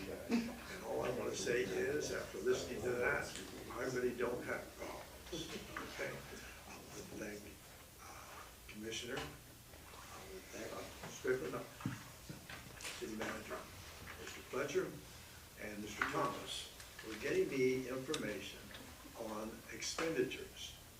And that's all I'm going to say. I want to thank you as a commission for paying attention. It's nice to know you have a heart. And I'll continue this next meeting. Thank you very much for your time. Thank you, sir. Our next speaker is Tia James Dozier, and on deck is Charles Bryant. Good evening, everyone. Mayor, City Manager, City Clerk, Commissioners. First of all, I want to say thank you, everyone, for your service, what you do for the community. I know government is a tough job, and you do a great job of it. I wanted to speak on 2 things. Number 1, the enhancements in the surveillance that the chief spoke about. I just want to say that I think that's a great idea. I own 2nd Avenue Plaza, which is 560 Dr. Mary McLeod Bethune Boulevard. And one of the spaces that he spoke about where the cameras would be enhanced is right behind my building. I have surveillance cameras on the property, and the reason that I do that, as I spoke to you before, I have students that work at the building. They run the business, and safety is the overriding priority for me. I see them like my children, and I care about them as if they were my children.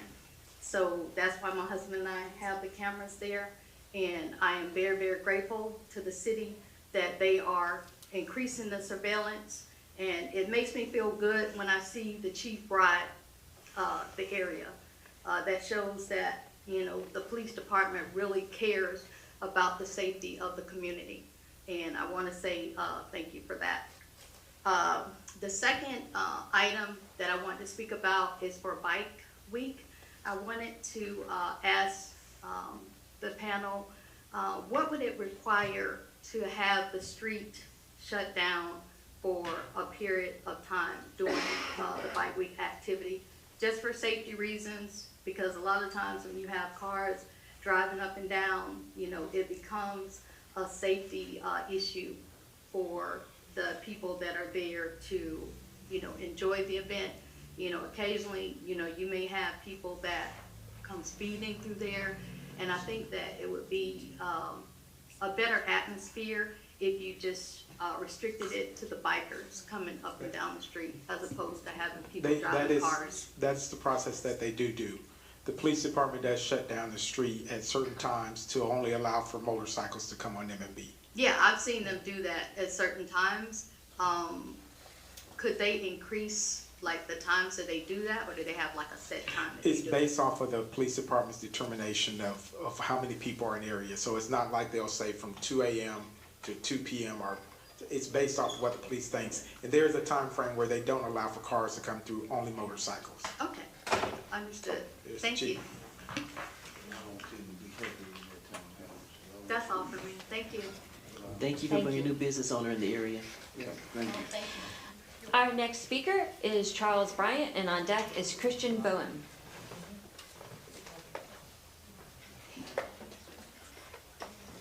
Good evening, Mayor Henry, commissioners, and city staff. My name is Charles J. Bryant. I reside at 1412 Evergreen Avenue here in Daytona Beach.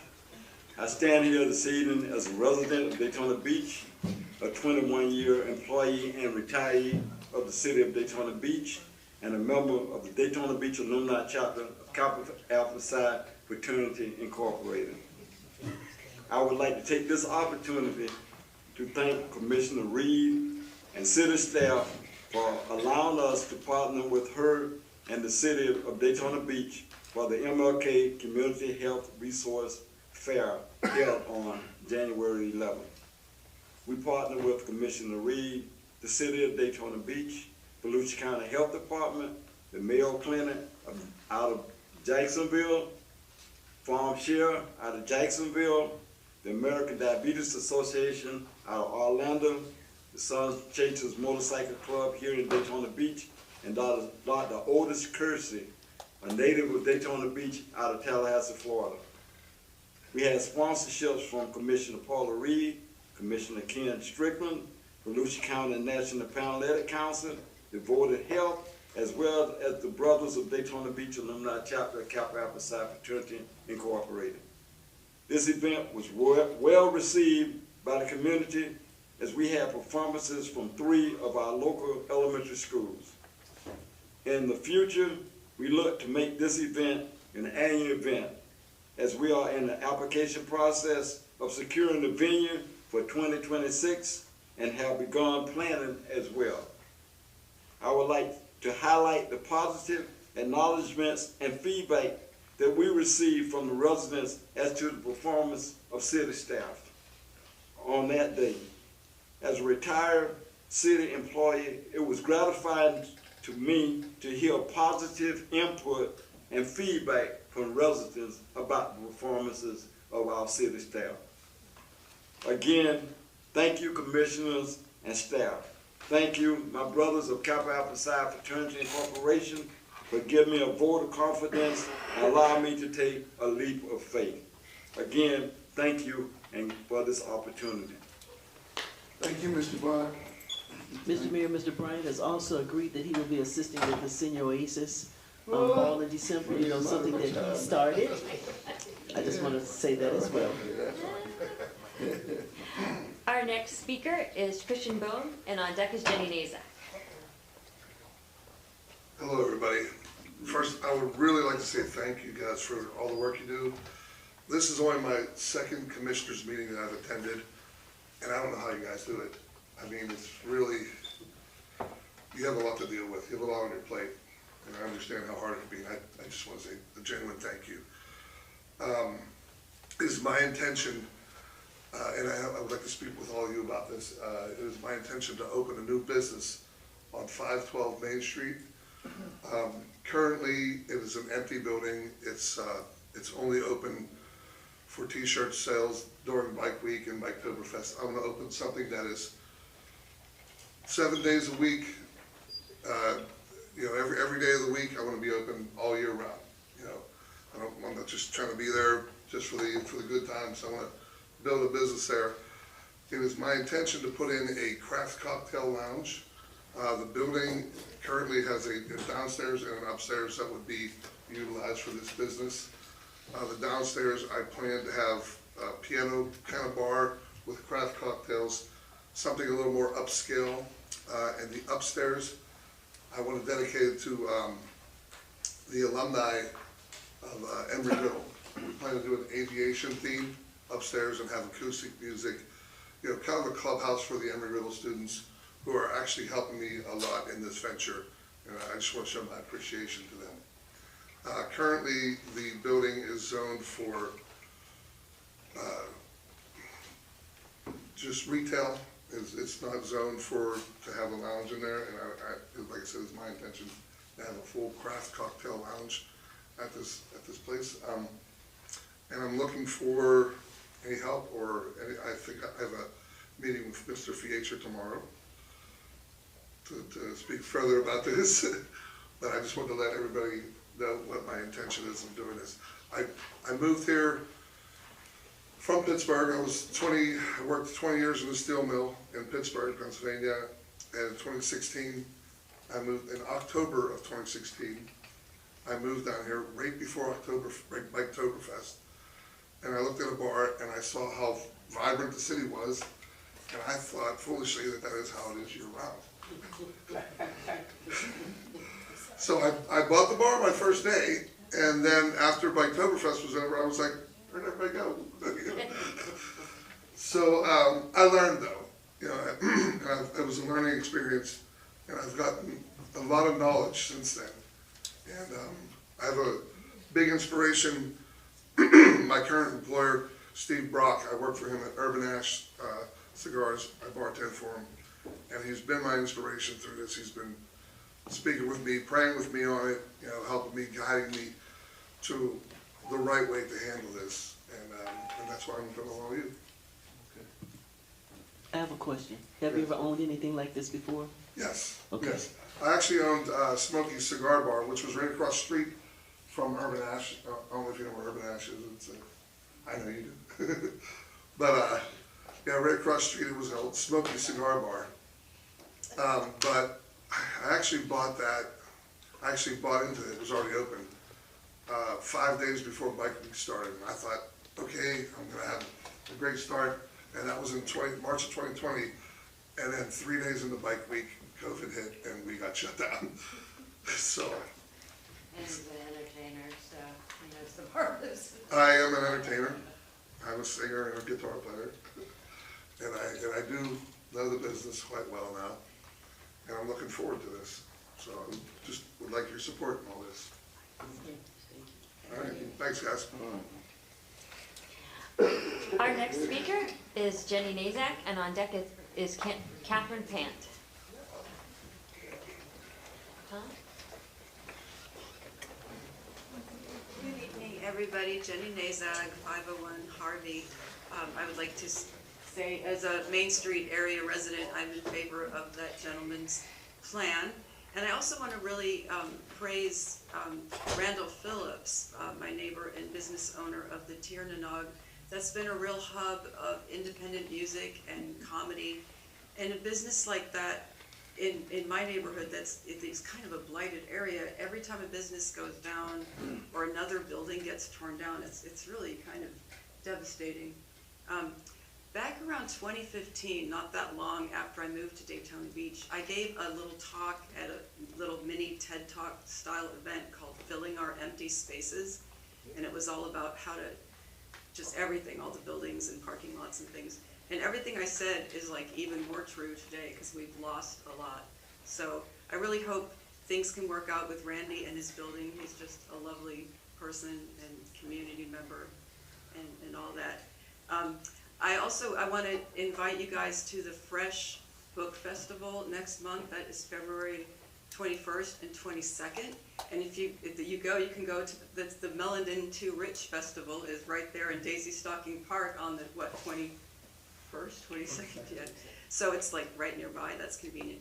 And also, if you go to the Fresh Book Festival, you'll get a chance to see the launch of my humorous novel that is about a failed environmental activist who has not been able to help her city stop the flooding and the desolation. So it's a humorous science fiction novel that also contains actual tips and resources for people.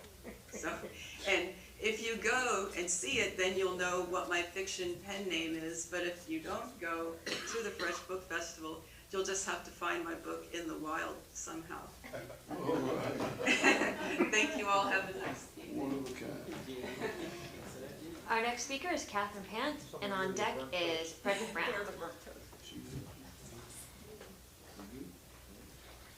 Good evening, Commission. Catherine Pante. The reason I wanted to speak tonight is the City of Ormond Beach recently voted to take fluoride out of their water. It's protected. Protected? Yeah. Protected. Yeah. Yeah. Oh, okay. Continue? Okay. So, the City of Ormond Beach passed, they voted yes to eliminate fluoride from their water last night, as did the City of Port Orange. So I request the City of Daytona Beach remove fluoride from the water. It is a known endocrine disruptor, which means it affects the thyroid and raises TSH and lowers T4 and T3. It's also a neurotoxin, and it affects the kidneys, creating kidney disease, and with that, it also affects bone loss. So that is my request for this evening. I also want to piggyback on this gentleman's flooding. We do have to do something about our flooding, and we can't keep developing our way out of it, because it's not going to happen. The other thing is I'm in support of that gentleman's business, because he's been here a long time and in business, and he always ran a good business. I used to go there when I would go out to clubs. I just don't club it anymore. And I'm fully in support of the Daytona Beach Police Department extending their drop program. Thank you. Thank you. I would also like to support Randy. Our final speaker tonight is Mr. Frederick Brown.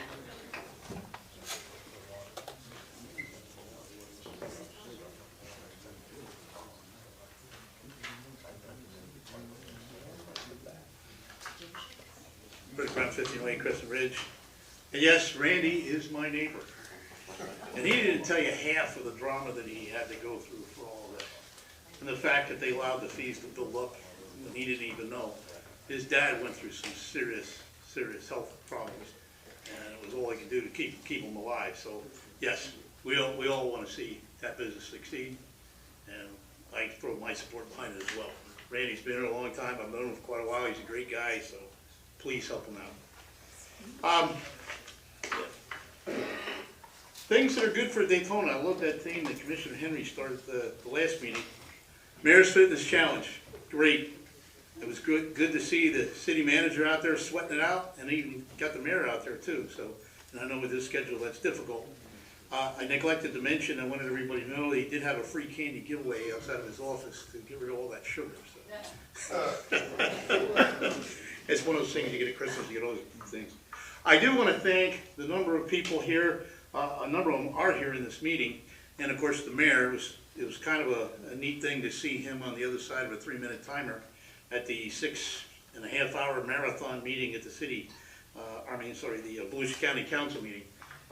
I always thought the meetings here sometimes were lengthy, but boy, I'll tell you what, when you go to a Volusia County meeting, it's quite the event. But it was good to see all that. I do have to agree with Ann Ruby. There's a few things that need to be tidied up. I trust they will be. I know her heart's behind it. I think it's a great idea. I don't even think half the arguments were presented that needed to be for all the things that are in favor of the homeless shelter. But it's a great thing, and I hope we can get those few little problems cleaned up but I do think that it was great to see everybody there supporting it. Again, I would be remiss not to talk about flooding. One of the things that has taken up the overwhelming majority of the time at the council meeting has been flooding. There was a 7-hour and 22-minute marathon earlier in the week all about flooding. Again, I've spoken endlessly about this. Unfortunately, Daytona Beach has been guilty of allowing a lot of the problems to occur, and I certainly hope you just approved it tonight. The property on Strickland Range has some way of getting flood insurance, but one of the things, if you stayed through the entire meeting, is the building requirements now require them to raise the properties around it. Well, that's great for that business, but it floods everybody around them. And I can just tell you from my personal experience of being up in there, there's a lot of muck up there. And all those apartments that were allowed to be built, they removed all of the bogs that were the sponge that absorbed the flood water. So the benefits of doing all that are going to be coming to roost in the next rain event, and we will have another rain event. So I think it's very important that we look more carefully at these things. I had a great number of other things to discuss. We don't have a timer here. What happened to our timer? It'll come. All righty. Thank you. And by the way, to support Jen Nazak's failed efforts, the ribbon cutting, I believe the city manager said there's going to be a ribbon cutting for International. I wish you'd listen to Jen, and I know we have a DOT representative, but that was a perfect place to have the beachside landscaping, was on that center median.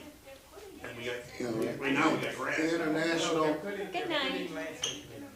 I just see green grass. International was one of the city's biggest priorities, so, and it is, good. You know, it was, and so we're proud of it, definitely ribbon cutting. Good night, Daytona Beach, continue to be great. I'm just not seeing it. I could bring it.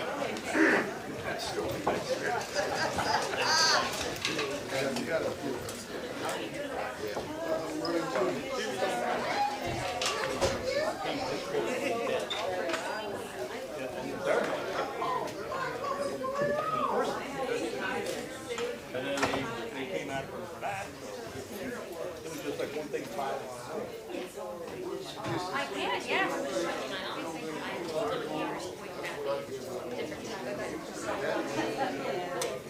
I told them here, it's an old building, we need a new one.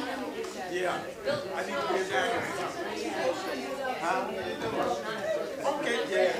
That's my homeboy. Okay, yeah. I want to come down here.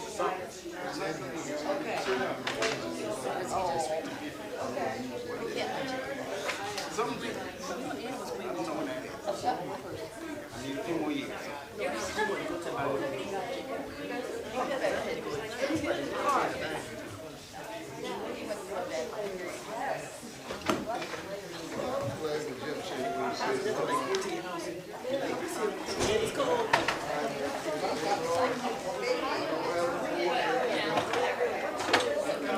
Parts of our office.